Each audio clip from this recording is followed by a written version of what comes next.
Cribos are probably one of the most full-on snakes that we keep. And after watching this video, you're going to understand why they're not for everyone. But they are amazing. They really, really are. And they're fascinating snakes to boot as well. You're going to find out just how fascinating they are over the next 15 minutes. So we're going to tell you all about them.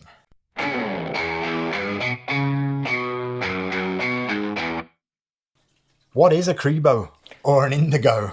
Well, Bouncer here is part of the Drymarchon family, and that means ruler of the forest. From Greek, apparently. Yes. Which is amazing and a complete gift, because to me they rule. So they really do. It's a perfect translation. They do have a very famous relative, and that is the indigo snake, which... I mean, technically in the US, people call the Cribo, this type of Cribo, an indigo. Oh, wow. Yeah. That's interesting. So maybe you have heard of them. Maybe you just hadn't heard the name Cribo. But over here, we like to call them cribos. And you can get blacktails or yellowtails or unicolors. Oh, that's cool. And they are fascinating. But do you know what sets them apart from all the other colubrids? I mean... I would say intelligence, I think. Do you know what? Yeah, that's right. Yeah. That's true, but that wasn't what I was talking about. I mean, so many things set them apart, to be honest. These are magical snakes. I was going for one hell of a feeding response. Yes, it's interesting because unlike falsies, which are my jam on the colubrid side of things, they are not venomous at all. But they've still got that terrifying, if you were prey, not if you were us, feeding response that is sensational. So very, very similar to a false water cobra. Mm-hmm. They don't constrict. I mean, Bouncer has wrapped, but they don't constrict. They will just grab their food and just swallow.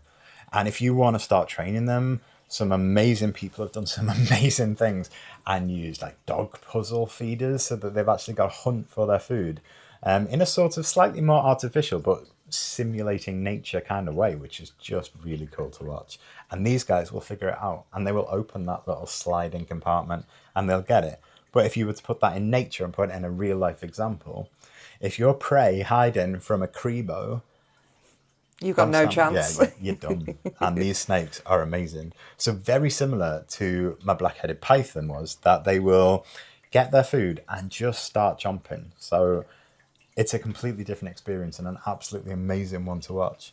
But then you've got this. You've got Morgan holding Bouncer. This is the first time I've met him, actually. Yeah. And he's just so well behaved, so calm, so curious. I don't know if you'll be able to pick it up at any point. But he does I'll overlay it. A little head tilt when he's checking something out and he's figuring out whether it's good to go and explore or something that's best left alone. He is just fantastic. And I think the intelligence of these snakes is highly underrated. So Morgan, who anyone who's watched our false water cobra videos knows that she is our false water cobra expert. So her knowledge on those guys is through the roof. Are you making me blush? Whereas I might be able to take you by surprise in this video and give you some information that you didn't know. Who knows? What do you know about cribos? I think my favourite fact I've learnt about them this week is that they can eat cane toads. Highly toxic cane toads, and it doesn't even bother them. These guys would take down most things, to be honest. They've got no qualms or worry or fuss of taking down other snakes, venomous snakes. They have got no problem with taking down an entire bowl full of frogs' legs in captivity. They're like rodents. They will eat anything. I mean, we're not talking roast dinner or fast food, but we're talking appropriate food, appropriate feeders. These guys, the dustbins. They're hungry.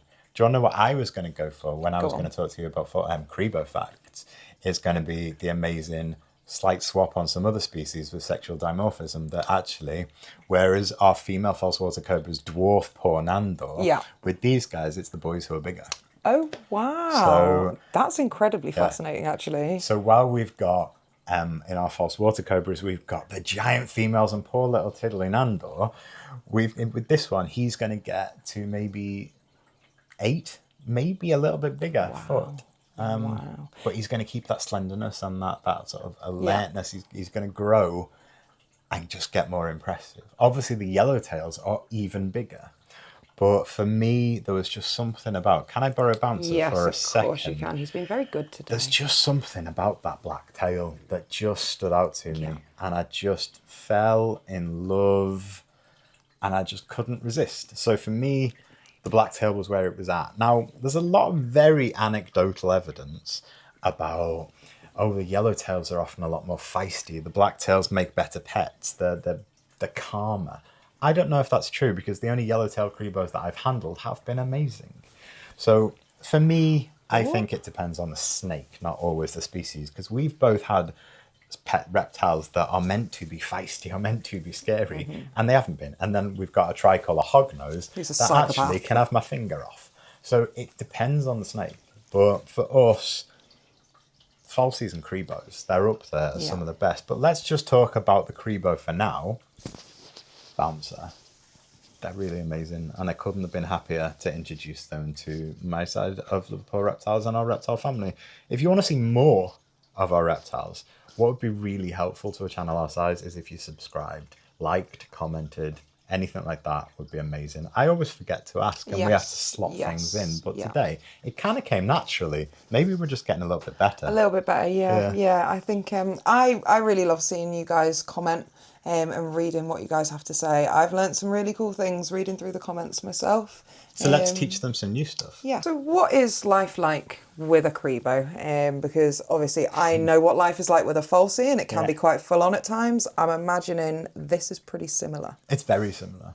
I was put off at first, to be honest, by one thing. People talk about their metabolism and the poop.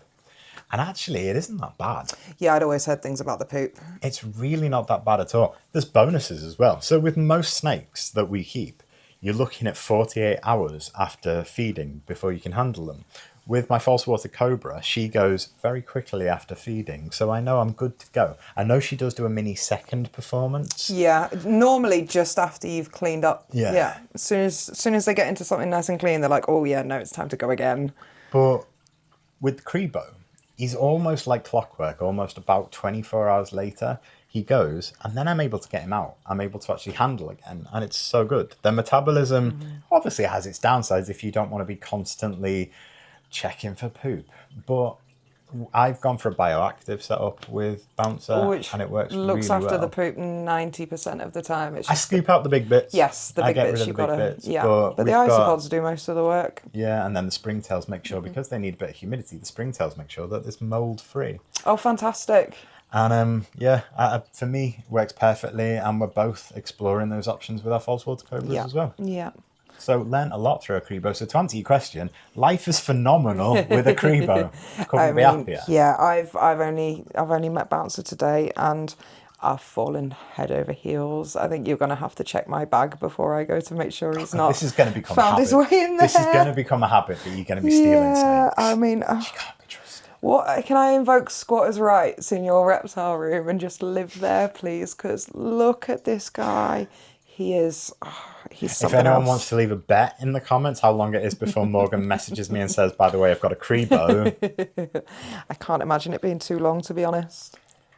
Okay. So I think they would work for you because they are, we've discussed it in other videos, but they are fast. Yes. They are, I mean, you wouldn't think it right now, but he's quite chilled. The Bouncer is a chilled Cribo. Do you know what? I think the fast moments make you appreciate moments like this all that bit more. Yeah. But when he decides to pick up some speed, or when his tail starts to rattle in his viv, I'm going to insert some footage right here. So impressive. And generally, one of the things that I think you'll find if you do go down the Cribo route is you constantly think they've escaped, but not because you can't find them. Because he will wag his tail when he sees something, and it rattles against the side of the viv, but it echoes outside the viv. So I'm constantly like, Where's oh my God, snake? where in the room is he? And he's just sat there by his water bowl, just chilling and looking happy. He is, on another level, this guy. I think their intelligence really shines through when you handle them.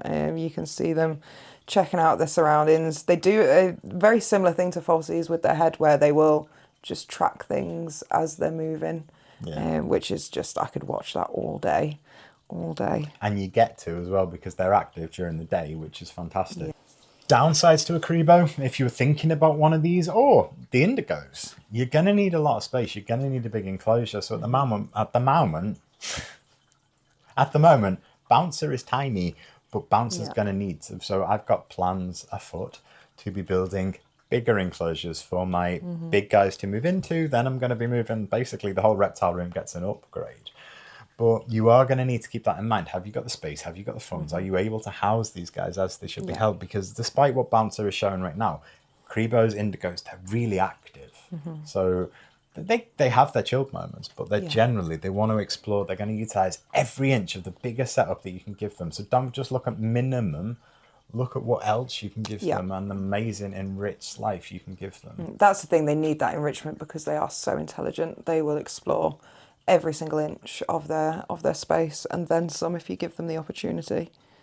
Do you want to do top 5 facts about Cribos? Yes, please. Awesome. Yes, please. Let's get into this. Number 1. So we've touched on this, but the genus of the indigo, they're not the same snake. Yeah. They are cousins, but they're all part of the same genus. And That's just really cool. Really closely related. And it's just... Fact number 2, they can eat and will eat poisonous animals, which is just absolutely insane. Not a bother to them. Not a worry, not a bother. A tasty little snack. So the yellowtail cribo, fact number 3, they are the biggest of the family. But they're still as placid and gentle as this guy. Let's get some action going. Okay, you're going to hold him because we were having a really lovely cuddle then. Okay, he's I think you're just worried about me taking him home. This is it. I'm pretending. Let's get some content. Let's get Bouncer on the move. What I'm actually thinking is you are not smuggling him home in your dungarees. It's just not happening.